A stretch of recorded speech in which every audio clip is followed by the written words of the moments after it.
اعوذ باللہ من الشیطان الرجیم، بسم اللہ الرحمن الرحیم۔ معزز خواتین حضرات، گوشہ کمال کی نشست نمبر 134 میں یہ گوشہ نشین معین کمالی ایک بار پھر آپ کی خدمت میں حاضر ہے۔ ہمارا آج کا موضوع عام اور خواص، تو اس پر آج ہم گفتگو کریں گے۔ اس سے پہلے میں آج کی تازہ خبر بتا دوں آپ کو کہ پچھلے 2 ہفتے کے دوران آٹے کے 20 کلو تھیلے میں 60 روپے کا اضافہ ہوا ہے۔ یہ کہہ رہے ہیں مہنگائی کنٹرول کرنے والے ہیں، ایسے کنٹرول ہو رہی ہے کہ 2 ہفتے میں 60 روپے بڑھ گئے ہیں، اور اب آٹے کی اوسطاً قیمت 70 روپے ہے۔ 70 روپے کا 1 کلو آٹا ہے اس وقت مارکیٹ میں۔ مزید کتنا بڑھے گا اس کے بارے میں آپ کچھ نہیں کہہ سکتے۔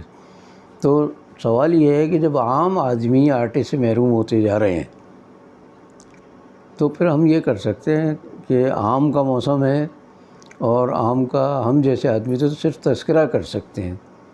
اس لیے خریدنا، تو جب آٹا بھی خریدنا اپنے بس میں نہیں رہا تو آم کیسے خریدیں گے؟ پھر مجھ جیسا آدمی شوگر کا مریض، اسے تو یہ سہولت حاصل ہے کہ وہ آم نہ کھائے، تو ہمارے لیے تو آم چاہے 70 روپے کلو ہو یا 700 روپے کلو ہو، ہمارے کوئی فرق نہیں پڑتا۔ لیکن اوسطاً ہر آدمی چاہتا ہے کہ کچھ نہ کچھ پھل ملے اس کو، موسم کا نہیں ملتا۔ آج ہم آموں کا ذکر کر رہے ہیں کہ اس لیے کہ آم اگر نہیں مل رہا ہے تو اس کے تذکرے سے کچھ مٹھاس حاصل کر لیں ہم، ورنہ پھر یہ ہوگا کہ آم جو ہے ہمارا دل جلاتا رہے گا اور ہم کوڑتے رہیں گے۔ تو ہم تذکرہ کر کے، اس کی مٹھاس پیدا کر کے، کچھ مزاح کے انداز میں کچھ باتیں کر کے ہم اپنا دل بہلا لیتے ہیں۔ میں اس وقت آج 24 سال پہلے کا اپنا ایک کالم، جو کالم پناہ کے نام سے ایک اخبار میں شائع ہوتا تھا، اس کے کچھ اقتباسات آم کے سلسلے میں پیش کر رہا ہوں۔ آپ کو انشاءاللہ بہت لطف آئے گا اس میں۔ ہم نے بچپن سے سنا تھا، بچے تھے ہم بھی یا دوسرے بھی، تو وہ کہتے آم والے آم دے، آم ہے سرکار کے، ہم بھی ہیں دربار کے۔ تو یہ اس طرح کے جملے، یہ بڑے معنی خیز جملے تھے اس وقت، اور آج اور زیادہ ہو گئے ہیں۔ مطلب یہ ہے کہ ہم کہہ رہے ہیں، بچے کہہ رہے ہیں، عام آدمی کہہ رہے ہیں کہ آم والے آم دے۔ وہ کہہ رہا ہے بھائی آپ کے نہیں ہیں آم، آپ کے بس کا نہیں ہے ان کو خریدنا، آپ جائیں بھاڑ میں، یہ ہیں سرکار کے۔ تو پھر کہنے والوں میں سے کوئی کہتا ہے جی ہم بھی دربار کے ہیں۔ مطلب یہ دربار والوں کو تو مل سکتا ہے، دربار سے مراد درباری، خوش آمدی، حالی موالی، ان کو، یا جو اوپر بیٹھے ان کو عام ان کو ملے گا۔ عام آدمی کا عام سے کوئی تعلق اب شاید باقی نہیں رہے۔ تو یہ فقرے جو چھوٹے چھوٹے، یہ سوال یہ ہے کہ آم کے بارے میں اتنی زیادہ باتیں کیوں ہوتی ہیں؟ نہ سیب کے بارے میں، نہ انگور کے بارے میں مذاق بھی کیا جائے تو آم کو تذکرہ بھی آم کا ہو، بڑائی اچھائی برائی بھی کرنی ہو تو آم ہی کی۔ تو اس لیے کہ یہ ایک زمانے میں عام لوگوں کی یعنی مٹھاس پیدا کرنے کے لیے یا ان کے اندر توانائی پیدا کرنے کا ایک ذریعہ ہوتا تھا، اور ان کی دسترس میں ہوتا تھا۔ جگہ جگہ آموں کے پیڑ یا وہ لگے ہوتے تھے، باغات، اور سڑک کے کنارے بھی آم ہوتے تھے۔ تو آم گر گیا تو کسی نے اٹھا کے کھا لیا، یا کسی نے اچک کے لے لیا آم، تو کوئی منع بھی نہیں کرتا تھا۔ اب تو ایک آم آپ اندازہ شاید نہ کر سکیں، میرا خیال ہے کہ کم سے کم 50-60 روپے کا ایک آم ہوگا۔ ایک آم گھر میں اگر 5 آدمی ہیں تو 10 روپے کی ایک پھانک کسی کے حصے میں آئے گی۔ تو خیر ہم آگے چلتے ہیں کہ آم جو ہے وہ میں پڑھ ہی دیتا ہوں اپنے کالم کا کچھ حصہ۔ مطلب یہ کہ آم کے بارے میں جو گفتگو کی ہے، اس سے عام آدمی اور آم کا فرق بھی واضح ہو جاتا ہے۔ اس لیے کہ عام یہ کہہ سکتا ہے کہ تمہیں آم سے کیا سروکار بھائی، آم صرف سرکار کے لیے ہوتے ہیں۔ جواباً یہ بتایا جاتا ہے کہ ہم بھی کوئی ایسے ویسے نہیں ہیں، خالص درباری ہیں، لہٰذا ان آموں میں ہمارا بھی حصہ ہے، یعنی درباریوں کا حصہ ہے، یاد رکھیے گا۔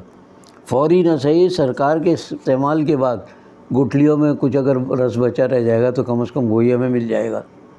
یہ یقین کیجئے سرکاری درباری جو ہیں وہ اس کے لیے بھی تیار ہوتے ہیں، یعنی آم پورا نہ ملے تو دوسروں کے چوسے آم کو بھی وہ حاصل کرنے کے لیے بے چین ہوتے ہیں، بس مل جائے کسی طرح کچھ بھی ہمیں، جیسے کہتے ہیں بھاگتے بھوت کی لنگوٹی، جس طرح آم کا آخری گٹھلی کا آخری رس بھی اگر ہمیں مل جائے تو ہم غنیمت سمجھیں گے۔ گویا آم وہ پھل ہے جس پر اپنا استحقاق جتانے کے لیے اپنے آپ کو دربار سے وابستہ کرنا ضروری ہے۔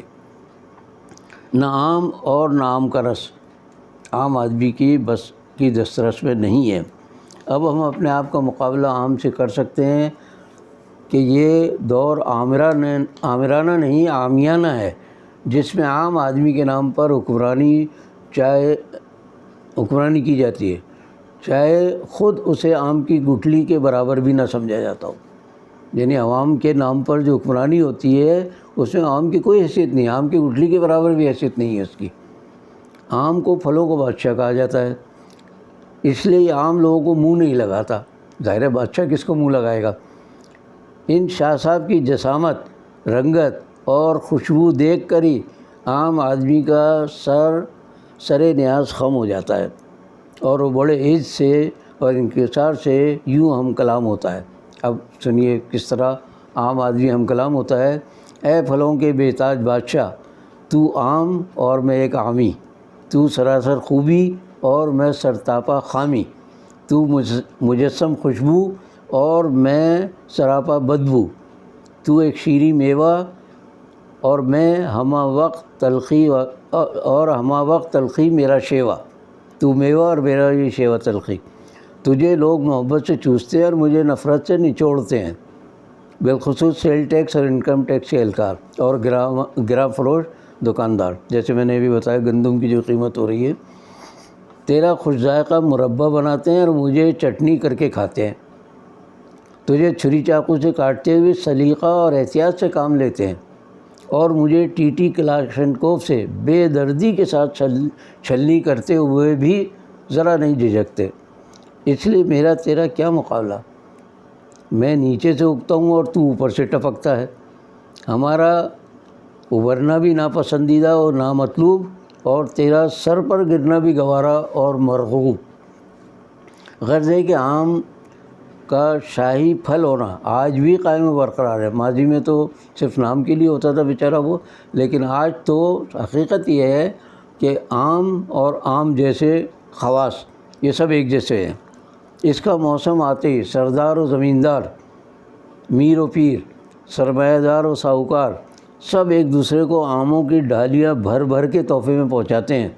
کسی اور پھل کو اس طرح بڑے بڑوں میں تقسیم ہوتے نہیں دیکھا۔ گویا پھلوں کا یہ بادشاہ اس دور میں بھی سرکار دربار میں رسائی کا بہترین ذریعہ ہے۔ ظاہر بادشاہ ہے تو رسائی کا بھی ذریعہ بہترین نہیں ہے۔ اس کا رنگ، اس کا ذائقہ اور اس کی خوشبو بگڑے ہوئے کام بنا دیتی ہے۔ پھر تو اس کے منہ سے جو حکم چاہو آم رس کی طرح ٹپکاؤ۔ اس کا چھلکا بھی پھسلانے کے کام آتا ہے اور بڑے بڑے انعام لاتا ہے۔ پھسل جائے آدمی تو کتنے انعام لائے گا۔ آم کی تاریخ بڑی پرانی ہے، یہ آج سے نہیں ہزاروں سال سے ایک بین الاقوامی پھل رہا ہے۔ ہندو دھرم میں تو اسے اوتاروں کا تحفہ قرار دیا گیا ہے۔ بھگوت گیتا، رامائن اور بھگوت گیتا کہتے ہیں اس کو، رامائن اور ویدوں ہی میں نہیں، انجیل مقدس میں بھی آم کا ذکر پایا جاتا ہے۔ بعض ہندوؤں کے نزدیک تو اسے پوجا کے ضروری سامان میں شامل کرنا لازم ہے۔ وہ جو ٹرالی یا تھالی جاتی ہے اس میں دوسری چیزوں کے ساتھ آم کا پھل بھی رکھا جاتا ہے۔ شام و یمن اور عراق کے علاقے آم کی پیداوار کے سلسلے میں صدیوں سے مشہور ہیں۔ بعض مسلمانوں کے خیال میں آم جنت کا میوہ ہے، لیکن اس کی کوئی اصل یا سند نہیں ملتی۔ اس سے اندازہ کر لیں کہ اللہ تعالیٰ نے آم کو ان پھلوں میں شامل نہیں کیا جو یعنی ضروری سمجھے جائیں، اس لیے ہم کہہ سکتے ہیں کہ آم کی طرح جو بادشاہ ہیں وہ بھی اس قابل نہیں ہے کہ ان کا کہیں تذکرہ ہو۔ تمام تر خوبیوں کے باوجود چونکہ آم کی صفات شاہانہ ہیں، اس لیے راقم کے نزدیک اس کی دین اسلام میں کوئی شرعی یا مذہبی حیثیت نہیں ہے، نہیں ہو سکتی، کیونکہ ہمارے دین حنیف کا مزاج ہرگز شاہانہ نہیں ہے۔ تو شاہی کوئی اگر پھل ہے تو ہمارا دین اس کو بھی آسانی سے قبول کرنے کے لیے تیار نہیں۔ ہاں، جب مسلمانوں میں خلافت کی جگہ بادشاہی اور شہنشاہی نے لے لی تو عرب حکمرانوں نے اندلس کے علاقے میں آم کی کاشت کو بڑا فروغ دیا۔ ہسپانیہ میں سب کو پتہ ہے کہ 800 سال حکومت کی مسلمانوں نے۔ قرطبہ میں تو عربوں کا دور اقتدار آم کی ترقی و فروغ کے علاقے میں کا زمانہ تھا، آم کی ترقی و فروغ کا زمانہ تھا۔ بر صغیر جنوبی ایشیا میں مغلوں کا دور حکومت آم کی کثرت پیداوار کا عہد قرار دیا جا سکتا ہے۔ بابر سے لے کر آخری مغل بادشاہ بہادر شاہ ظفر تک آم کی پیداوار پر خصوصی توجہ دی جاتی رہی ہے۔ شہنشاہ جہانگیر کو آموں سے بڑی رغبت تھی، مغل جو شہنشاہ تھا، اور اکبر کے بارے میں تاریخ ہند یہ کہتی ہے کہ اس نے دربھنگہ کے علاقے میں ایک ایسا باغ لگوایا تھا جس میں آم کے 1,00,000 درخت تھے۔ اب ایک درخت پہ کتنے پھل ہوتے ہوں گے اس سے اندازہ کر لیجیے آپ۔ چنانچہ اس کا نام ہی لاکھا باغ پڑ گیا جو آج تک مشہور ہے۔ چچا غالب کے بارے میں مشہور ہے کہ ان کا مزاج شاہانہ، خود تو وہ نہیں تھے، شاہ نہیں تھے، غریب تھے، لیکن مزاج ان کا بڑا شاہانہ تھا۔ تو ان کا جو مزاج شاہانہ تھا وہ آموں کو بے حد پسند کرتا تھا۔ ان کے خیال میں آم بہت سارے اور بہت میٹھے ہوں تبھی مزہ دیتے ہیں۔ کسی نے پوچھا مرزا صاحب کون سے آم پسند ہے؟ کہنے لگے وہ جو میٹھے ہوں اور بہت ہوں وہ پسند ہے مجھے۔ انسان چرند پرند میں بھی آم بڑا محبوب و مرغوب پھل ہے۔ گائے بکریاں اسے شوق سے نہیں کھاتی، بلکہ پرندے بھی بڑی تعداد میں آم کے باغوں پر ہلہ بول دیتے ہیں، بالکل اسی طرح جیسے کسی برجوائی طبقے پر پرولتاریوں کا غول حملہ آور ہو کر اسے تہس نہس کر دے۔ اس حملے سے بہت پہلے جب آم کے درخت پر بور آتا ہے تو کوئل اپنی سریلی آواز سے شہنشاہ میوہ جات کو اس خطرے سے آگاہ کر دیتی ہے کہ اب یا کسی وقت بھی حملہ ہو سکتا ہے آپ پر، لیکن اس کی کوک بے اثر ہو کر فضاؤں میں تحلیل ہو جاتی ہے اور پرولتاری پرندے اپنا کام دکھا جاتے ہیں۔ بادشاہوں کی اقسام کی طرح پھلوں کے اس بادشاہ یعنی آم کی بھی 2 قسمیں مشہور ہیں۔ ایک تخمی آم جسے آپ خاندانی یا موروثی بادشاہ کہہ سکتے ہیں، تخمی سے مراد بیج والا، جس میں بیج ڈال کے پیدا کیا، اور دوسرا قلمی آم جو قلم و قانون کی طاقت سے بادشاہ بن بیٹھے۔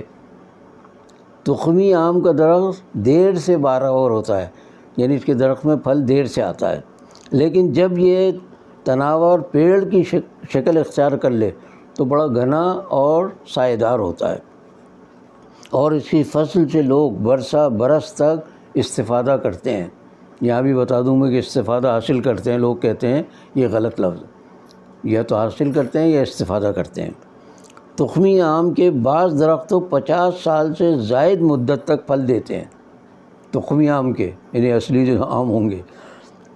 اس کے برعکس قلمی آم یعنی لگایا ہوا، اس کا پودا جو ہے 3 سال میں درخت بن کر پھل دینا شروع کر دیتا ہے۔ ظاہر ہے کہ درخت تخمی آم کے درخت سے چھوٹا ہوتا ہے اور اس کی عمر بھی تخمی آم کے مقابلے میں بہت کم ہوتی ہے، یعنی موروثی اور خاندانی اگر ہو کوئی چیز تو تعدیر قائم رہتی ہے، اس لیے کہ اس کے ورثے میں بہت ساری خوبیاں آتی ہیں۔ لیکن قلمی آم تھوڑی دیر کے لیے چیز لگائی جائے، تھوڑی دیر کے لیے حکمرانی ہو، تھوڑی دیر کے لیے اقتدار حاصل ہو جائے تو اس کے کوئی ثمرات عوام تک نہیں پہنچتے، جس طرح تخمی آم کے مقابلے میں قلمی آم کے فوائد زیادہ عرصے تک انسان حاصل نہیں کر سکتا۔ تو میں یہ کہنا چاہ رہا ہوں کہ ان کی عمر بھی تخمی آم کے مقابلے میں بہت کم ہوتی ہے، قلمی آموں کی۔